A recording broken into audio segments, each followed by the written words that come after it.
करते हैं आपकी वर्कशीट नंबर 14। ये आपकी मैथ्स की वर्कशीट है, इसके साथ हिंदी की आएगी, वो भी मैं अपलोड कर दूँ तो आप लोग ले सकते हैं। पहले से अच्छे से लेबल कर लेंगे, वर्कशीट नंबर डाल देंगे, सब्जेक्ट, क्लास, अपना नाम, अपने टीचर का नाम और डेट आप लोग लिख लेंगे। इसके अलावा आप लोगों को जो भी वर्कशीट चाहिए होती है जिस भी क्लास की, आप उसी क्लास की प्लेलिस्ट में जाके वहाँ से वर्कशीट को आसानी से ले सकते हैं। फिर से हम क्या पढ़ेंगे, राशियों की तुलना, साधारण ब्याज। ठीक है, आज हम राशियों की तुलना को ही पढ़ेंगे जैसा कि हमने पिछली वर्कशीट में पढ़ा है। तो ये क्या लिखा, सोचिए और चर्चा कीजिए। पहला क्वेश्चन, यदि आप अपना पैसा बचाना चाहते हैं तो आप इसे कहाँ जमा करते हैं? तो कहाँ जमा करते हैं? बैंक में। सिंपल है, लिख लेंगे बैंक, बा में 2 मात्राएं, ए अंक की बिंदी और का, बैंक। लिखा है। दूसरा क्वेश्चन, आप अपना पैसा बैंक में क्यों जमा करते हैं? सिंपल, पैसा बचाने के लिए, है ना। तो आप इसका लिख देंगे आंसर कैसे, पैसे को बचाने है ना, बचाने के लिए, इसीलिए जमा करते हैं ना हम पैसे को, कि हम पैसे को बचा लें, सेव कर लें। तीसरा क्वेश्चन है, क्या आपका जमा किया गया पैसा बैंक में बढ़ता है? कैसे? तो हाँ, बढ़ता है। और कैसे बढ़ता है? कि उस पे हमें ब्याज मिलता है। क्या मिलता है? ब्याज। ठीक है, तो आप लिख देंगे हाँ, मिलता है ब्याज की वजह से। ठीक है, तो आप इसको लिख लेंगे। चलिए आगे पढ़ते हैं। ये तीनों क्वेश्चन कोई बहुत खास नहीं थे, इसलिए मैंने ऐसे ही बता दिया, आप तीनों का आंसर लिख लेंगे। चलिए अब पढ़ना शुरू करते हैं। आगे यहाँ लिखा है, जब हम धनराशि की आवश्यकता होती है तो हम बैंक से उधार लेते हैं। उधार ली गई धनराशि को ऋण कहा जाता है, यानी वो धनराशि जो हम उधार लेते हैं बैंक से उसको इंग्लिश में लोन कहते हैं, जबकि हिंदी में क्या कहते हैं? ऋण।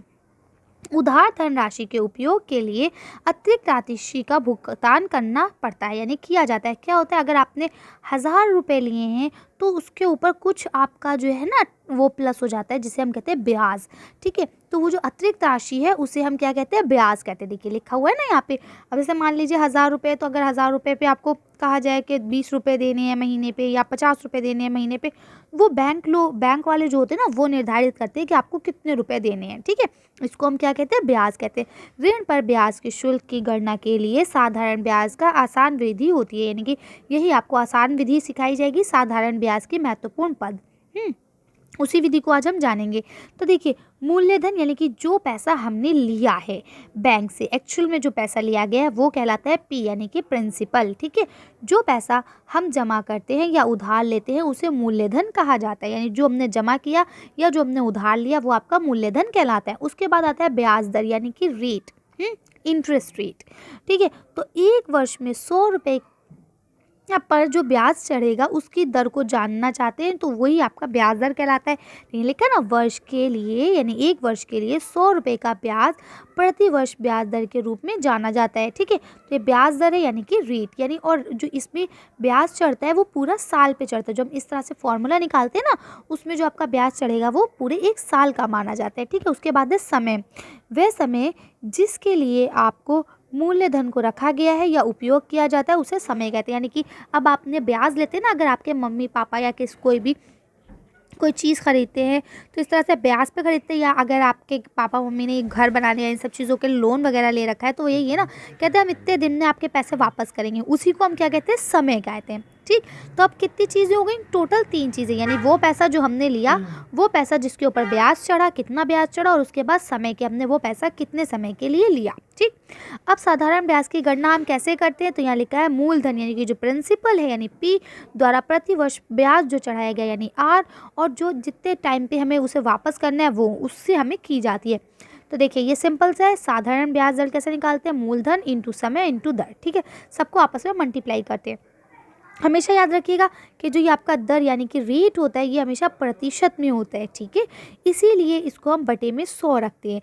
तो यानी इंटरेस्ट रेट कैसे निकलता है आपका? रेट अपॉन में 100 इंटू प्रिंसिपल यानी जो पैसा लिया, और इंटू टाइम यानी जो टाइम आपने लिया।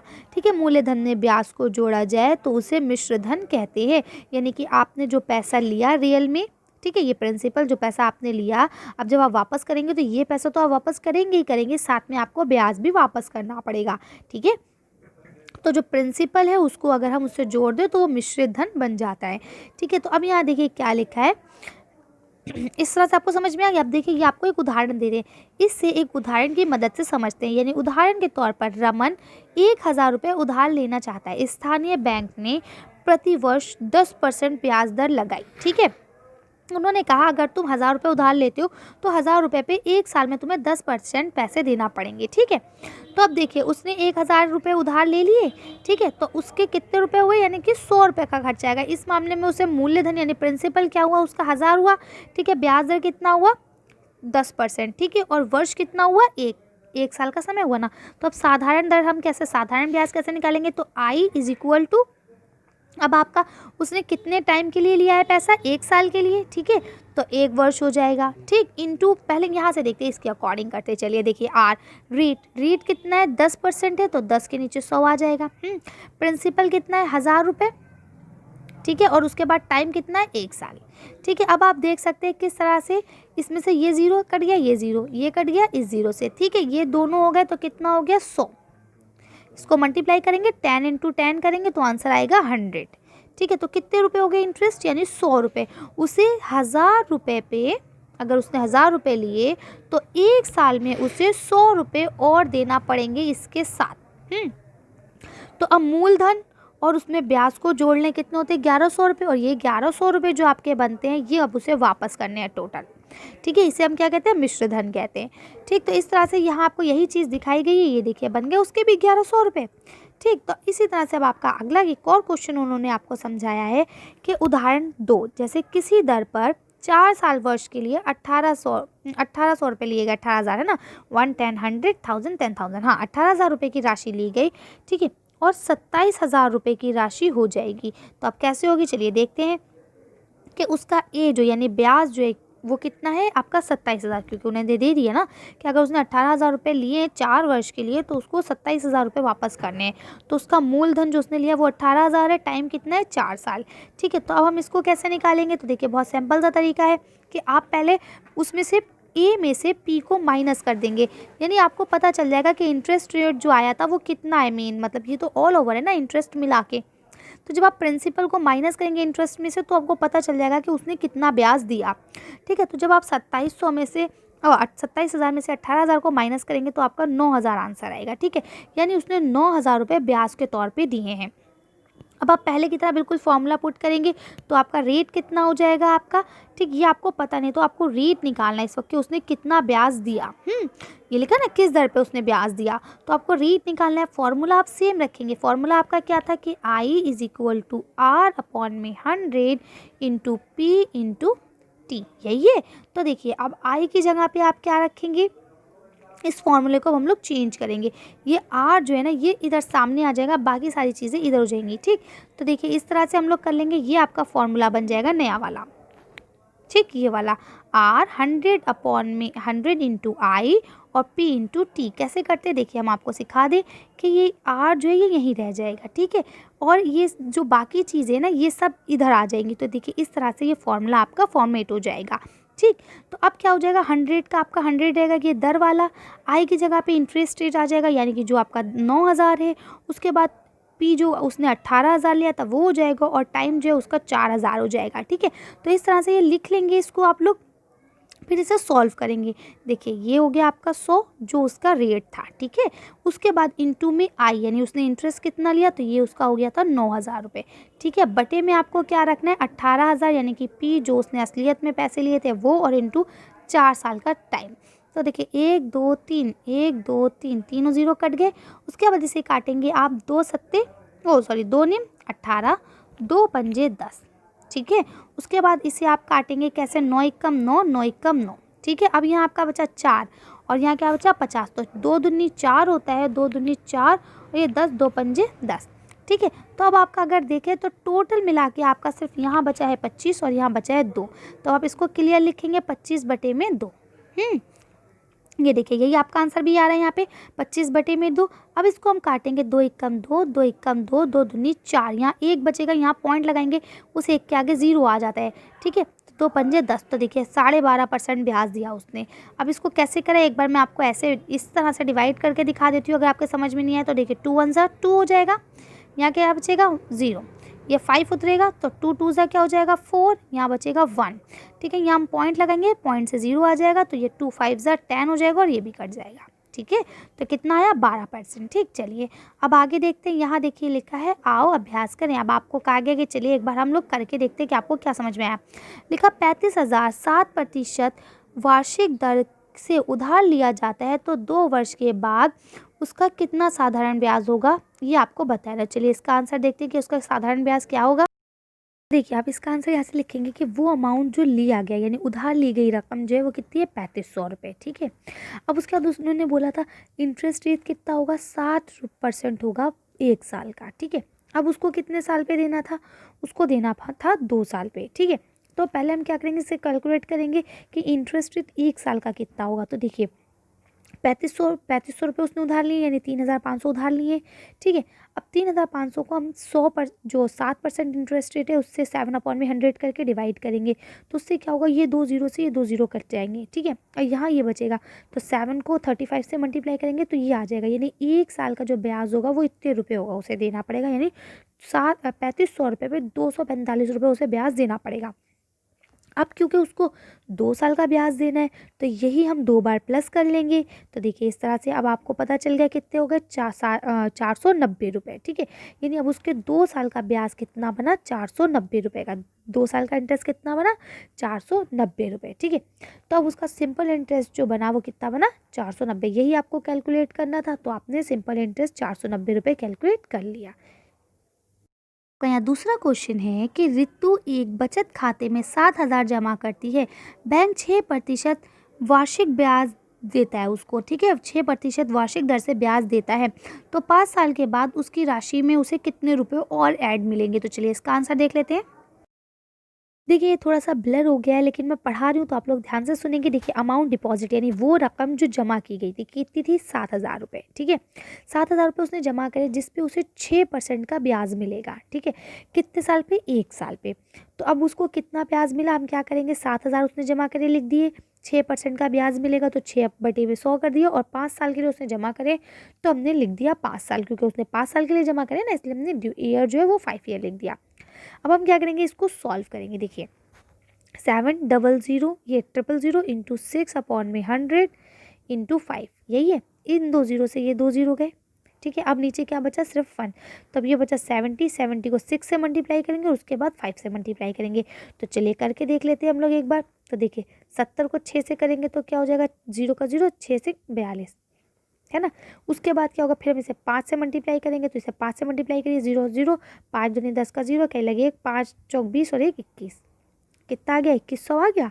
ठीक है, अब यानी उसका जो अमाउंट बना जो इंटरेस्ट उसे देंगे वो कितना देंगे 2100 रुपये देंगे। ठीक है, तो इस तरह से आप करेंगे कि अब उसे 2100 रुपये इंटरेस्ट तो मिल गया। ठीक, लेकिन अब जब वो निकालने जाएगी तो 5 साल बाद उसे टोटल कितने रुपए मिलेंगे, तो 7,000 जो उसने जमा करे वो मिलेंगे और 2100 रुपये इंटरेस्ट भी मिलेगा। तो जब हम इसे प्लस करेंगे तो कितना हो जाएगा 9,100। ठीक है, तो इस तरह से आप इसका आंसर लिख लेंगे कि जब वो पैसे निकालने जाएगी तो उसे 9,100 रुपये मिलेंगे।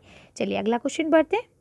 अब यहाँ आपका तीसरा क्वेश्चन लिखा है किसी दर पर 2 वर्ष में 16,000 की राशि 20,000 की राशि हो जाएगी, यानी अब आपको बताना है किस दर में 16,000 की राशि जो है वो 20,000 हो जाएगी। जैसे कि यहाँ हम लोग ने करा है कि 18,000 की राशि 27,000 हो गई थी, है ना। तो इसी तरह से यहाँ आपको बताना है। चलिए तो देखते हैं इसका आंसर भी। तो अब देखिए इसको आप कैसे करेंगे कि आई यानी इंटरेस्ट निकालने का वो क्या होता है आपका PR/100। ठीक है, तो अब देखिए इन्होंने यहाँ लिखा कि उसने कितने रुपए उसको मिले थे बाद में 20,000 रुपये मिले 2 साल के बाद, है ना। यही हुआ था तो टोटल इंटरेस्ट उसको 20,000 रुपये मिला था जबकि उसने जमा कितने कराए थे 16,000। तो अब ये बताइए जब उसने 16,000 जमा कराए थे तो अब इसको निकालने का तरीका क्या होता है 16,000 रेट और 2 साल टाइम, है ना। तो अब क्या होता है कि हम इसे सॉल्व करेंगे। कैसे करेंगे कि ये जो 20 है ये इधर आ जाएगा और जबकि ये वाला पूरा इधर आ जाएगा। ठीक, कैसे आएगा कि देखिए ये इधर है ना 16, ये 16 को 2 से मल्टीप्लाई करेंगे तो कितना हो जाएगा 32, यानी 16 दूनी 32, तीनों जीरो ऐसे आ जाएंगे। और यहाँ आ जाएगा R, तो ये एक सेट बन गया। और ये 20 है, जब ये 20 इधर आएगा तो इधर माइनस में हो जाएगा तो 16 में से 20 के बचे 4,000 और ये पूरा एज इट इज़ इधर चला जाएगा। ठीक है, जब ये आपका इधर आ जाएगा तो अब आपका 4000 ये इधर ही रहेगा, लेकिन ये 8 से मल्टीप्लाई में, तो इधर किस में आ जाएगा, डिवाइड में। फिर हम इसे कट करेंगे, कैसे करेंगे, इन 3 जीरो से 3 जीरो को काट देंगे, 4 वन ज़ा 4, 4 8 ज़ा 32। ठीक है, तो इट्स मीन आपका आंसर क्या आया, 1/8। अब क्या है, 1/8 को अगर हम मल्टीप्लाई करेंगे 100 से, क्योंकि हमें परसेंटेज में निकालना है, तो ये कितना होगा, देखिए ये आपका आएगा 12%। कैसे आएगा, इसको हम काटते, देखिए 1/8 इंटू 100, यही है। तो इसका मतलब हो जाएगा 8 वन ज़ा 8, ये हो जाएगा 8 वन ज़ा 8, यहाँ बचेगा 2, तो 8 2 ये हो जाएगा आपका 20। ठीक है, तो 8 2 ज़ा 16, फिर पॉइंट लगाएंगे तो बचेगा 4 यहाँ पे, तो ये हो जाएगा 5 बार में 8 4 ज़ा 40। यानी मैं करके दिखाती हूँ, देखिए आपको ऐसे समझ में नहीं आ रहा होगा, देखिए ये ऐसे हो जाएगा इसका मतलब। तो देखिए 8 वन ज़ा 8, यहाँ कितना बचा 2, ये 0 उतरा, कितना हो गया 20, 8 2 ज़ा 16। ठीक है, जब 16 लिखा कितना बचा 4, यहाँ हम पॉइंट लगाएंगे, यहाँ 0 आ जाएगा, कितना हो गया 40, 8 5 ज़ा 40, कट गया। ठीक है, आई समझ में नहीं आई। तो इस तरह से ये हमारा आंसर आया 12.5, यानी उसका जो ब्याज दर थी वो कितनी थी, 12.5% ब्याज दर थी। ठीक, तो चलिए इस तरह से आप लोग इसे कर लेंगे। अब आपका यहाँ चौथा क्वेश्चन है, कितने समय में कोई धनराशि 10% वार्षिक दर पर दुगनी धनराशि हो जाएगी। तो चलिए इसका आंसर देखते हैं। देखिए इसमें अगर हम ये मान लें कि जो ये रकम ली गई है वो 10 रुपये है, क्यों, क्योंकि उन्होंने कहा ना उसमें 10% में डबल हो जाएगी वो, है ना। तो ये बोलते हैं कि अगर मान लें कि वो रकम 10 रुपये है, तो कितने टाइम का उसके पास वो साल का टाइम है, डबल है ना, कि वो कब डबल करेगा, तो 2 कर देंगे क्योंकि डबल हो रहा है। उसके बाद 10 है, और 10 + 2 ये इंटरेस्ट है, ये टाइम है आपका। ठीक, तो ये क्या हो जाएगा, 10 × 2 20 हो जाएगा। ये जो है ये क्या कैसे सॉल्व करेंगे आप लोग, कि देखिए 10% का जो 10% का जो 1% है वो 1 रुपया निकलेगा आपका, और टाइम का टाइम रहेगा। तो t = कितना निकला आपका, क्योंकि 10 + 1 हो जाएगा, तो टाइम जो निकला वो आपका क्या निकला, 10 निकला। ठीक, तो इस तरह से ये आप लोग कर लेंगे। चलिए अगला क्वेश्चन पढ़ते हैं। आपका यहाँ 5वां क्वेश्चन लिखा है, रोहित ने बचत खाते में कुछ पैसे जमा किए, उसे 5 साल बाद साधारण ब्याज के रूप में 12,000 मिले। ठीक है, यदि ब्याज की गणना 6% प्रति वर्ष है, तो ये बताइए कि की दर से की जाती है, तो वह कितनी राशि थी जो उसने जमा की थी, यानी उसकी 12,000 रुपये तो उसको मिले हैं, है ना, ब्याज के उसमें मिले हैं। तो अब ये बताइए उसने कितनी राशि जमा की थी। चलिए इसका आंसर देखते हैं। अब देखिए ये आपका लास्ट क्वेश्चन जो है, इसका आंसर हम लोग कैसे करेंगे, कि उसका जो सिंपल फॉर्म लगाएं PRT। ठीक है, तो उसने कितने रुपए निकाले थे, उसके कितने रुपए इंटरेस्ट आया था उसको, 12,000, है ना, वो यहाँ लिख देंगे। P 6% और साल टाइम कितना था, 5 साल का। तो इसको आप करेंगे, क्योंकि हमें इसमें ओरिजिनल पैसे पता नहीं है, तो ये जो 100 इधर का था ये इधर आएगा तो मल्टीप्लाई में आ जाएगा। ठीक, ये हम इससे मल्टीप्लाई कर लेंगे, और यहाँ क्या बचेगा, 6 पंजे 30 हो जाएगा, और P का P रहेगा। जब हम किसी को 100 से मल्टीप्लाई करते हैं तो उतने 0 एडेड हो जाते हैं आगे, तो ये नंबर यही रहेगा, बस 0 2 अगले आ जाएंगे, ये 30 भी हो जाएगा। जब 30 इधर मल्टीप्लाई में होगा तो इधर किस में आ जाएगा, डिवाइड में आ जाएगा, तो 1 0 से 1 0 कट जाएगा, 3 एकम 3, और यहाँ क्या आ जाएगा, 3 चौक 12, 1 2 3 4, 4 0 लग जाएंगे। तो प्रिंसिपल जो निकला वो कितना निकला, 1 10 100 1000 10,000, यानी 40,000 रुपये निकला। तो आप इस तरह से इसे लिख देंगे कि इसने 40,000 रुपये डिपॉजिट करवाए थे। यहाँ लिखा है, ध्यान दें, यदि समय यानी टाइम जो है महीने में दिया जाता है, तो उसे 12 से विभाजित करके वर्ष में ही परिवर्तित करें। यानी कभी भी टाइम जो है, मैंने भी आपको बोला ना कि वो महीनों पे नहीं चलता है, वो साल पे ही चलता है। ठीक है, यदि समय यानी टाइम दिनों में दिया जाता है, तो आप इसे 365 दिन से विभाजित करेंगे, क्योंकि एक साल में कितने दिन होते हैं, 365 दिन होते हैं। ठीक है, तो आपको इसे रखना साल में ही है। ठीक, तो चलिए आज की वर्कशीट को यहीं खत्म करते हैं। आज की वीडियो में बस इतने। अगर आपको हमारी वीडियो पसंद आई हो तो प्लीज़ इसे लाइक और शेयर करें। अगर अभी तक आपने हमारे चैनल को सब्सक्राइब नहीं करा तो प्लीज़ हमारे चैनल को सब्सक्राइब करें। Thank you for watching.